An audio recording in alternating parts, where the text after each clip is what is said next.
Pai do Senhor, meus irmãos, como vocês estão? Vamos falar um pouco sobre Pelágio, né?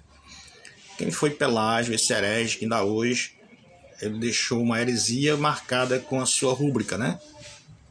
Então Pelágio ele nasceu na Bretanha, por isso ele é chamado também de Pelágio da Bretanha, por volta do ano 350. A sua morte foi por volta de 423.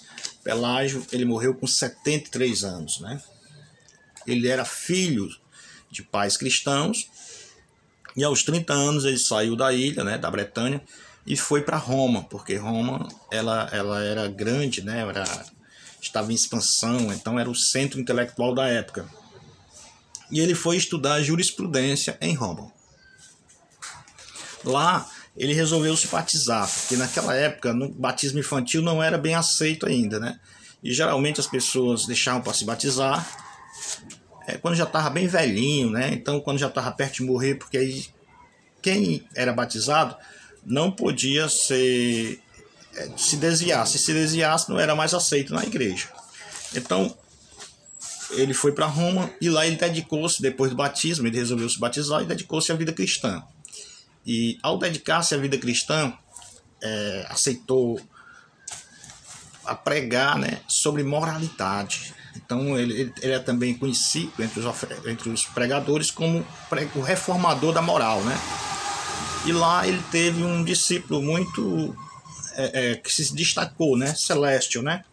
Celestio ele foi o principal seguidor de Pelágio. Celestio ele era intransigente, né? E Pelágio ele era melhor, né? Ele explicava, ele tentava explicar a sua doutrina, né? É bom dizer que Pelágio ele não foi para estudar teologia em Roma, ele foi para estudar jurisprudência. Então, uma coisa não tem nada a ver com a outra, né? Uma coisa é teologia, outra coisa é jurisprudência. Mas mesmo assim ele quis se aventurar pelo mundo da teologia. E o que esse homem pregava? O que Pelágio pregava? Primeiro, Pelágio ele pregava que Adão foi criado mortal e teria morrido com ou sem pecado, né? Depois, segundo, ele pregou que o pecado de Adão prejudicou somente a ele e não a estirpe humana. Então o pecado de Adão morreu com ele. Ele também pregava, Pelágio, que a lei conduz ao reino tão bem quanto o evangelho. Pelágio também falava que houve um homem sem pecado antes de Cristo. Então ele disse que era possível a pessoa viver sem pecado mesmo sem Cristo. Ele dizia também que as crianças recém-nascidas estão na mesma condição de Adão antes da queda. Então as crianças nascem sem pecado, eles são como Adão antes da queda. O que também Pelágio pregava é que não é através da queda ou da morte de Adão que morreu toda a raça humana. Mas nem é através da ressurreição de Cristo que ela ressurgirá. Então Pelágio dizia isso. E Pelágio também dizia que as crianças, mesmo morrendo sem ser batizadas, elas gozam a vida eterna. E por último, Pelágio pregava que o homem, querendo, pode estar sem pecado e facilmente poderá obedecer à lei de Deus, né? Então o homem, querendo, ele pode obedecer à lei de Deus sem pecado, né? Então é meio controverso essa mensagem dele, né? Então Alarico ele invade Roma em 410. Em 410, quando Roma é invadida, o Pelágio foge para o norte da África juntamente com o seu pupilo, e lá Celeste fica pregando e o Pelágio foge para Roma. Vai para Roma se encontrar com os intelectuais da igreja, né? Jerônimo, por exemplo, que estava traduzindo a Bíblia para a Vulgata Latina, estava lá nessa época, né?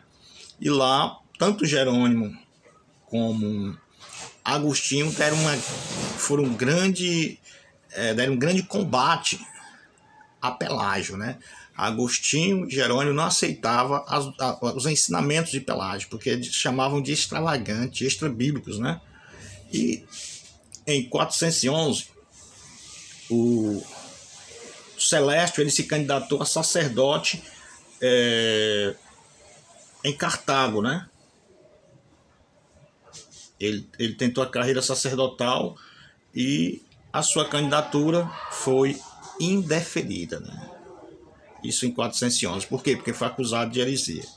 Então, tanto ele como Pelágio foram acusados de heresia. Então, ele sofreu as críticas violentas e condenado em Roma, né, pelo bispo de Roma em 418 e 417. Ou para dizer melhor, em 417 e 418, Pelágio foi condenado como herege. E depois ele foi condenado pelo primeiro concílio de Éfeso em 431, né? Em 431, durante o primeiro concílio de Éfeso, isso quase 10 anos depois de sua morte, né? Ele foi condenado, ou seja, os seus ensinamentos foram condenados, né? Então é isso, um resumo bem rápido de quem foi esse cidadão, né, Pelágio.